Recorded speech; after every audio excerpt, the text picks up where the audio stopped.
Another tier list. Another tier list. Ladies and gentlemen, there are 95, I repeat, 95 comic cards in Marvel Future Fight. And I have taken the arduous task of ranking all of them in a mega tier maker tier list.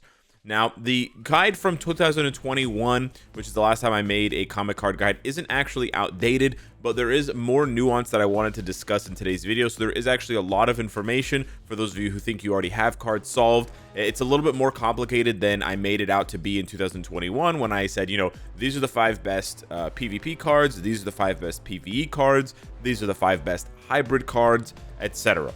So we're going to go ahead and rank all 95 cards in today's video. I've gotten a lot of requests from players to do this, just to explain the differences between cards a little bit more carefully.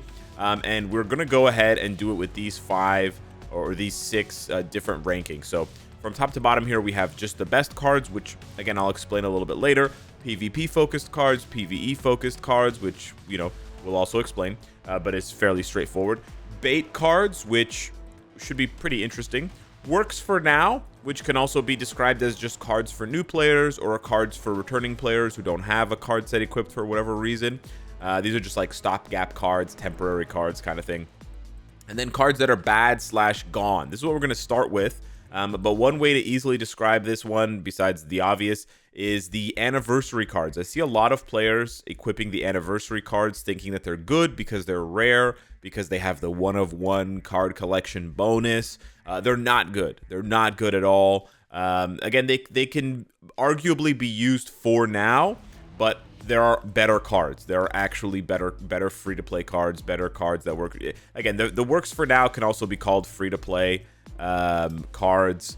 Really just cards that you can easily access that can work for you until you get those cards further up on the list. But yeah, I wanted to highlight the anniversary cards because I see this a lot where people equip anniversary cards and then they wonder why their cards are bad, and yeah, it's sort of thing.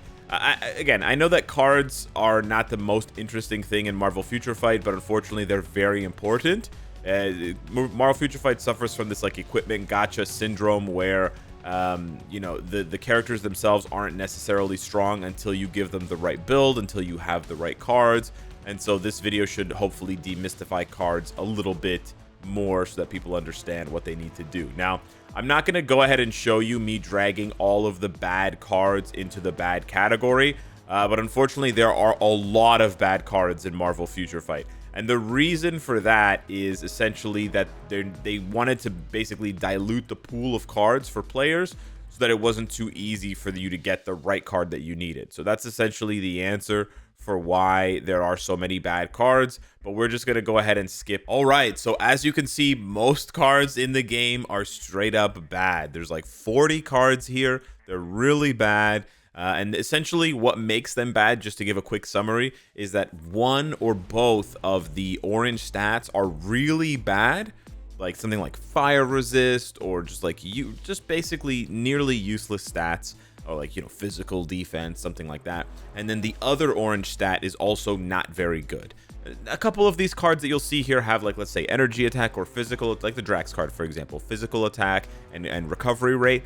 That can be seen as pretty good, but there are just so much better cards, right? Because if you find a card with all attack and any other stat on the orange category, like in the top stats, that's automatically better than the Drax card, right? Because it's going to give you the physical attack and it's going to give you the energy attack. So there's essentially no reason to equip any of these cards unless you're basically just too lazy to find one of these other cards.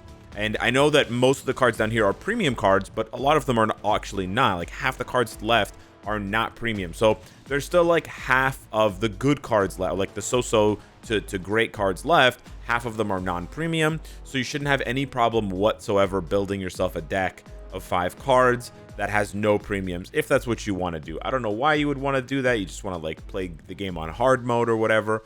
But yeah, that's basically how it looks from there. But now we have the the free-to-play cards and the bait cards. So probably the best free-to-play card in the game is the Loki 17 all attack skill cooldown. Just an amazing card. I'm gonna drag them up from here, the ones that I think are good enough for now, and then I'll reorganize them after we get them all here. But essentially, these cards are good enough because they give you they either give you 2 decent stats, or they give you one really good stat, or they give you a really good stat plus more, right? And again, it's rare to get both of those things going on, which is why the Loki card is far and away the best, because it gives you two basically like top tier stats. But some of these cards, again, they're free to play, and they can still work for you in a lot of ways. Some of them are not very, like, they're not as free to play as others. It's kind of a weird thing to say. Actually, this card should be in bad. I forgot about this cocaine Captain America card here. But yeah, essentially that's what these cards do. I mean, some of them, like this one has, I think, crit damage, max HP or something like that. This one has all attack, crit damage. There are some that are better than others, right? So this card, I would say, is just straight up worse than the Loki card, the shield card, and it's also harder to find than the Loki card. But again, it's something that if you happen to have the card for whatever reason, it's actually a pretty decent card if you need to equip a card in the meantime, right? So that's what these cards basically do. And so they're either going to give you all attack, which is very important, or they're going to get, they're going to give you ignore defense or skill cooldown. And that's really important to remember, because when you're first building a card set, you need skill cooldown and you need ignore defense. So those two stats are just super duper important. The Gwenpool card is really good because I believe it's all attack and max HP. It's a pretty rare card to get. They used to give it away for free with events, but they don't anymore. But yeah, that card is solid. But yeah, basically what you're going to see is that the cards at the front are cards that have ignore defense in their first slot, and then they have a good secondary stat to go along with that, right? So you got like ignore defense crit rate, ignore defense crit damage, ignore defense HP. This card has skill cooldown and dodge. Dodge not so good. The skill cooldown is very, very good. But then you get down to some of the other cards, not quite as good, like physical attack, max HP. Both those stats are good, but again, you can get better stats, or you have like one good stat, one bad stat, where he has, I think it's like all attack and all defense or something like that for that card. And then you get into the cards that are just straight up worse, right? Like I think this is like dodge, max HP. But again, they can still work depending on what your card set looks like, and if you just need a card briefly to slot in for some value here or there. But yeah, so this is essentially what this looks like. This is not an absolute ranking for these cards, but it's pretty close in terms of what you want. But essentially, if you're in this band of cards, you are not looking for long-term cards. So when you never equip these cards, just to be clear. But when you're equipping these yellow cards, you don't necessarily re-roll them, right? You could re-roll them a couple of times, a few times, but you don't want to spend a lot of time and a lot of energy and a lot of resources, especially. You don't want to spend that re-rolling these cards to try to make them perfect, because they're not permanent cards, right? It's like buying a used car that you're only going to drive for a few years, but then you start making modifications to it. You get new rims, you do all the, you get the interior reupholstered. Why would you do that? Why are you investing into this used car that you're only going to be using for a few years, and you're going to trade it in or sell it or whatever? So yeah, don't invest too heavily in these cards, guys.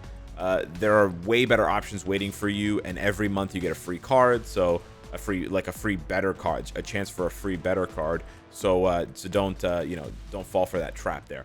Next up, we have the bait cards, and I think this is the most important category of cards, because there are premium cards in this category, and unfortunately players I believe get baited into thinking that these cards are better than they are.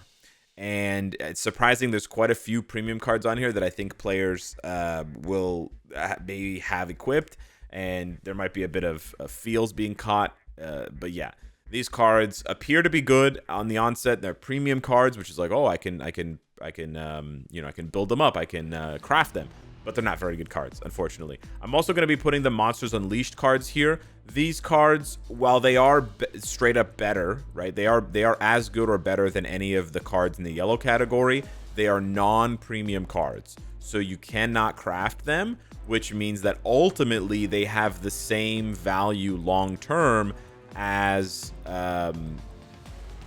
non-premium cards, and that value is basically not much, right? There's just not much value there.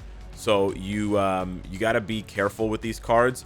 They do seem good when you look at them. Like they have one really good stat and one like skill cooldown physical attacks. Like, wow, that's almost as good as the Loki card. Or like energy attack max HP. You're like, wow, that's really good. But yeah, they're just bait cards. Ultimately, these cards are baiting you to equip them and then re-roll them and waste your resources. But yeah, they're good for the set bonus. That's why players have gotten them in the past, but they're not good anymore. They're way outclassed by premium cards. Because of the crafting ability. The last two cards for the bait category are the Avengers 12 art book, Korean art book card, and the Loki 2 card. And I'll basically explain as I'm going through and dragging the other cards up here before we do the final ranking. I'll explain why these bait cards are the way that they are. Okay, so I'm going to drag these cards up here first, but then we're going to talk about why some premium cards are just straight up better than other premium cards, and that is just the reality based on crafting, right? Because crafting is basically the next step, and that's where these cards show their true value. And basically, it has to do with the fact that when you get crafted stats, you get the same stats. All cards can be crafted with the exact same stats, and so because of that sameness, you essentially have a situation where certain cards end up being better because the total amount of stats that they give you, and especially the orange stats that they give you, are better synergistically with a fully crafted set. So let me try to explain that a little bit further. So a card like Loki 2 may seem good on the outset because it has that I can't remember the stat actually, but let me just drag this card here. So it's got energy attack, ignore defense, and cooldown. So it's got both ignore defense and cooldown, which people think, oh, that's really good, like it's a 2-for-1, right? And it's got the energy attack, and that's true. But once you get crafted cards, you should craft them, and you want to aim for a blue star with ignore defense on the 3rd star, and then a blue star with skill cooldown on the 5th star. So once you have 2 or 3 cards crafted that way, you no longer need any skill cooldown or ignore defense on your cards because you have them on the crafted stats. And again, the crafted stats can be the same for all cards. And if you take a quick look at my cards here, that's basically what you see. You see that I have, for example, here, these 2 cards both have ignore defense and cooldown crafted on the 3rd and 5th positions. So cards that don't have those stats on the orange stats are more valuable because they just give you more of the unlimited stats. You don't need 70% ignore defense, you don't need 70% skill cooldown, but the more HP you have, the more attack you have, the better. So that's why the cards at the top are cards that do not have any of those stats in the orange category, right? In their orange stats are all stats that are counting stats, right? So for the Crescent card, it's all attack, all defense, HP. For the Luna card, it's energy attack, all attack, crit rate. Crit rate does have a cap of 75, but it's very like having 75% crit rate on your cards would be absurd. And then the Guardians of the Galaxy card is max HP, all attack, attack speed. Attack speed has a 30% cap, which is a little bit easier to hit, but it's still the reason why these cards are so good. And it's kind of tough to rank. I generally think this is the best card in the game, right? Because it's good for almost any set regardless. And I also think the Crescent card is very good, and I also think the Luna Snow card is very good. The Quicksilver and Scarlet Witch card, I think, is going to shock a lot of people. They're going to be like, wow, I didn't know that card was so good. I'll be honest with you guys, I didn't know that this card was so good, but its stats are max HP, ignore defense, and all attack. And it sort of breaks the rule that I've just explained. It's a bit more of a PvP focused card, I'll be honest. So I think putting it here is probably a little bit more, it makes a little bit more sense, and it sort of has to go behind this card because this card is just nutty in terms of how much value it gives you for PvP, in terms of the PvP proc that it gives you, the HP proc. But this card is actually very, very good because of the max HP and the all attack, right? Having those two stats, all attack and max HP, those are basically the two best stats in the game. Because attack gives you more attack, right? And then HP gives you more HP, which is very good for PvP, but is also good for PvE. A few more changes here in the different categories. We're going to put Gwenpool ahead of the Captain America card because of the HP proc. We're going to put the Black Panther card basically at the front of PvE focus because it is one of the best PvE cards that you can get if you're building for a PvE set in specific. We also have the Cable card, which is really good, Baby Spidey, which is good, the White Fox, which is really good. Unfortunately, what you end up seeing is that a lot of the art book cards are actually not that good. I was tempted to put all 5 of the Korean art book cards in the bait category because they're so expensive and I still see people gambling for them besides trying to complete their collection. So I just wanted to also make note of that in this video. Just be really careful when you're considering using the Korean art book cards, because generally speaking, there are much better options that you can get essentially for free. And that's what I think is still really good and sort of fair about the cards, is that the best cards in the game are cards that you can pull. It's like a 1 in 20 chance every month for free, and you can actually do 2 pulls every month, more or less, when you combine the premium card tokens and the tokens that the monthly tokens for the update. So yeah, basically how this boils down, right? With the PvP focus, you have a heavy lean on PvP stats like HP, all defense, crowd control time. With the PvE focus, you have a heavy lean and heavy focus on all attack, energy attack, physical attack, you know, crit rate, crit damage, energy attack proc, physical attack proc, but you're basically stacking those stats in large quantities. And that's basically what defines the PvE and PvP focused cards. And then for the best cards, they just combine the best of both worlds, right? So for the Guardians card, it's of course multiple attack stats and HP. For Crescent, it's attack and defense and HP, which is so clutch. And then Luna is technically a PvE card, but it's just so busted as a PvE card. It's so strong for the stats that it gives that it basically deserves to be here. Technically, if you wanted to get really technical, you could say this, but I've almost never seen a card deck, even if the player is fully PvP, without the Luna Snow card. Because even though you play for PvP, for example, and some of you out there do, PvP players know that you still need a lot of attack on your cards. You still need to have a heavy focus on Pierce, so it doesn't really make these cards any less valuable, despite the fact that you're chasing, you know, triple digits in HP to try and stack up, you know, as much as you can. So I think that what's really interesting about this and what's really good is that it gives you a baseline, right? As a baseline, you want to aim for, in my opinion, at least these 3 cards for every set. You could make an argument that maybe if you're leaning heavily towards PvP, you might have, you might swap Luna out, or if you're leaning heavily towards PvE, you might swap Crescent out. But I think these 2 cards probably don't have, like, you know, they don't really have good enough replacements. The replacements are probably equal or maybe a little bit worse. So you look at this and you think, okay, from here, you know, if I'm going to take Guardians and Luna and Crescent, and then I want to focus on PvE, I would then put in Black Panther and Civil War 2. Right? You don't have to do it that way, but that is one way of doing it. Just keep in mind there's not a huge difference between the cards that are right next to each other. Like, yes, the Black Panther 166 card is better than the Cable card, and the Cable card is better than the Baby Spidey card, but there's not like mountains of difference between these cards. Now, is there a mountain of difference between the Black Panther card and this Guardians card? Yes, there is a big difference here. So be careful. If you're jumping like multiple rows, like a columns, yes. You know, is there a big difference between this card and this card? Yes. Is there a huge like this one's a little bit more tricky because this card is so busted for PvP. But yeah, otherwise, I think it's a really good way to conceptualize it, because let's say, for example, you want like a really good PvP set. This is a really good PvP set if you go for these 5 cards. This is a very competitive, very strong PvP set, and with good rolls, you can be spanking and quanking. Right? This is a really good PvE set, right? Or this is a really good PvE set. Or this is a really good PvE set. So you have a lot of options available to you. You can kind of mix and match. Of course, it depends on what stats you need, what stats you've rolled, what stats you've crafted.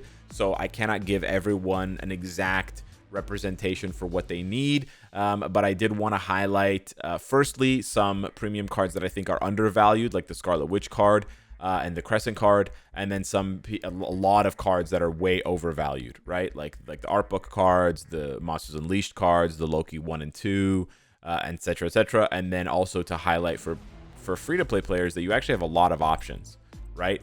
There are more decent free-to-play cards for you to use temporarily than there are bait cards and PvE focus cards combined, which is really good in my opinion. So yeah, that's the ranking. Hit me up in the comments down below. Let me know what you think. Thank you so much for watching. Smash the like button, and I'll see you in the next one. Take care.